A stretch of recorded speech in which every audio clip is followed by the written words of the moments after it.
General Braddock names George Washington one of his chief aides. Though it's not an official British commission, Washington jumps at the opportunity to serve alongside the highest-ranking British officer on the continent. The men are looking very good indeed. Yes, sir. The general orders daily parade ground exercises to keep discipline sharp. But about 1/3 of Braddock's army are American provincials, untrained enlistees from Virginia, Maryland, and Pennsylvania. Braddock pronounces them very indifferent men.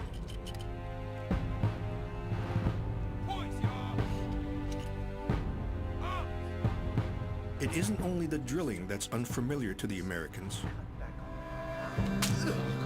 Severe punishments for even small infractions provide a closer look into the army under King George than many Americans have seen before.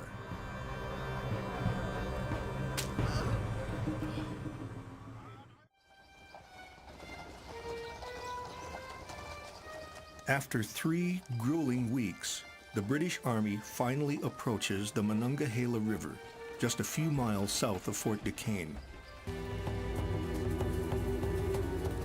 Indian scouts working with the French keep a close watch on the approaching army.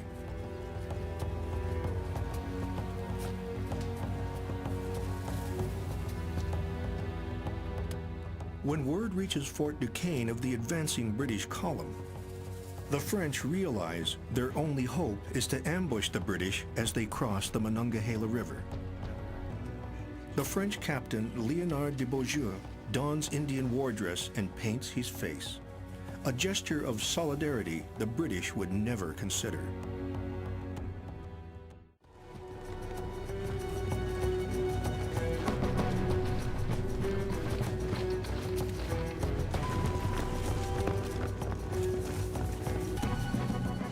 In the beginning, it looks as if the highly disciplined British will prevail.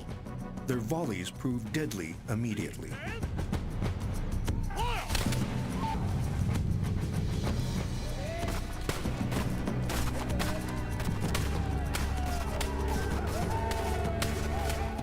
Washington and the other officers struggle to keep their men in formation.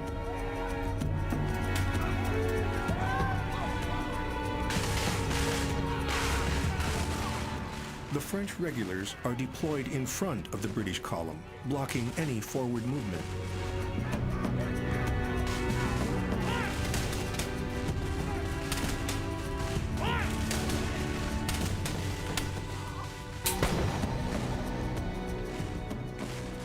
The British start to fall back, but on the narrow forest road, they collide with the troops behind them. Chaos ensues.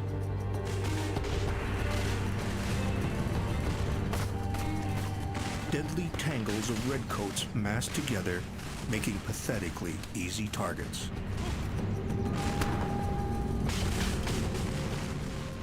The artillery proves useless in the dense woods.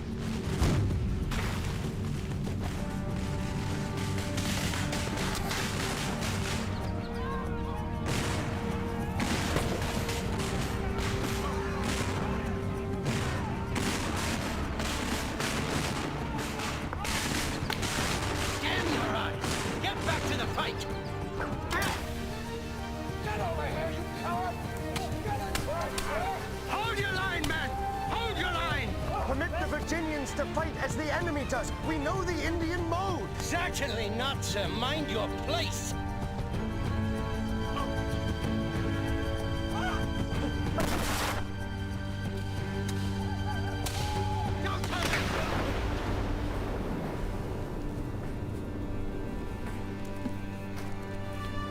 The general's been hit! It doesn't take long for the attackers to reach the rear of the British column.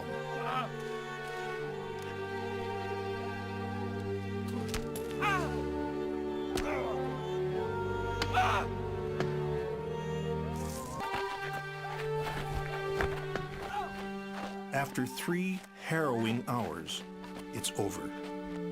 The French and Indians have lost only 21 dead, while nearly 1,000 British and provincial soldiers are killed or wounded. Washington has had several horses shot out from under him, but is unhurt. What's left of Braddock's army makes a desperate retreat.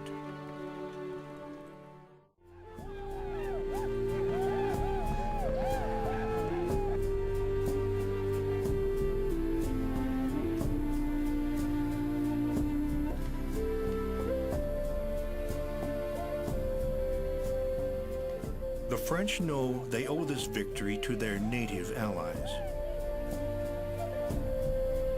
The Indians gather the honors of battle to bring home evidence of their great feat.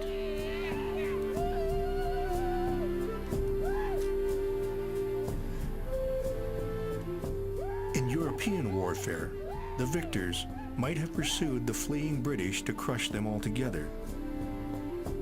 But here in North America, the native peoples have different aims.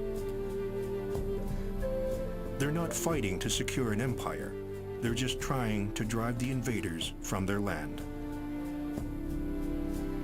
For now, anyway, the battle is over.